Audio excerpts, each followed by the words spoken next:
Yeah? Yeah.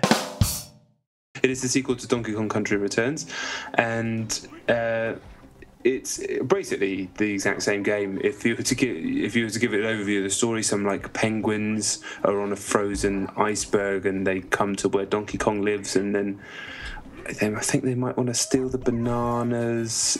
And then they get it's a bit cold. It doesn't matter. But there's a few cutscenes in there actually quite funny. They only last a few seconds. But the game it's a 2D platform game.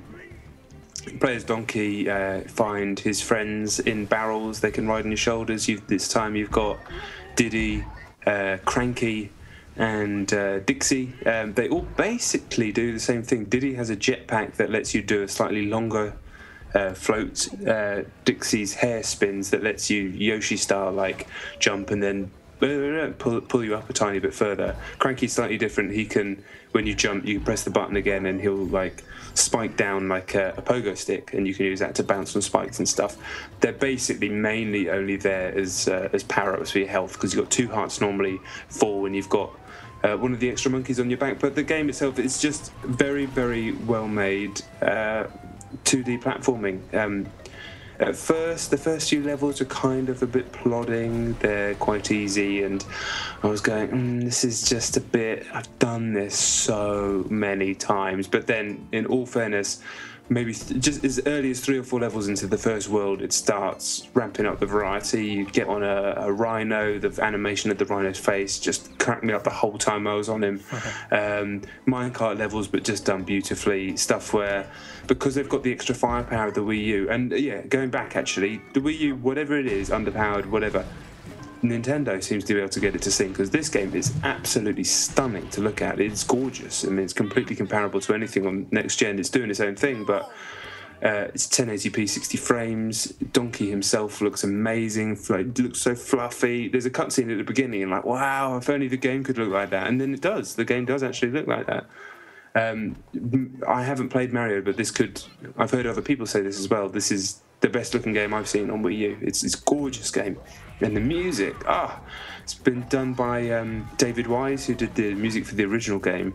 And it's just every level seems to have a new tune. There's underwater levels that have I could listen to the soundtrack on its own as an album easily. Brilliant. It's not all just like monkey noises and tribal drums. There's some truly brilliant music in there. But going back to the game itself, you know what it is. Everyone knows what it is. Because they've got the extra horsepower of the Wii U, there's sections where the camera will shift and it will switch to either behind the guys or like a sort of 45-degree angle. Every time it does it, it's really nice. It does it smoothly. It's always does it. There's kind of an element of surprise to it, so you know it always feels kind of audacious when it does it. But most of the time, platforming, hard as fuck. Very tricky technical platforming with heavy avatar, much heavier avatar than like Rayman or Mario. And just along the same lines as Donkey Kong Country Returns, really. High quality game. Massive difficulty spikes in the bosses, though. There's a boss at the end of each world, there's 6 worlds. The bosses are cool, they look amazing, they're funny, the animation's next level, but the difficulty spikes, most of the bosses have like 3 stages where by the time it gets to the 3rd form, as it were, they're, fucking hard. Like each of the bosses, I think from after the first boss, which is hard enough, I must have done a good 40 tries on a lot of those bosses. You're ready to snap your Wii U gamepad in half and put your foot through the TV.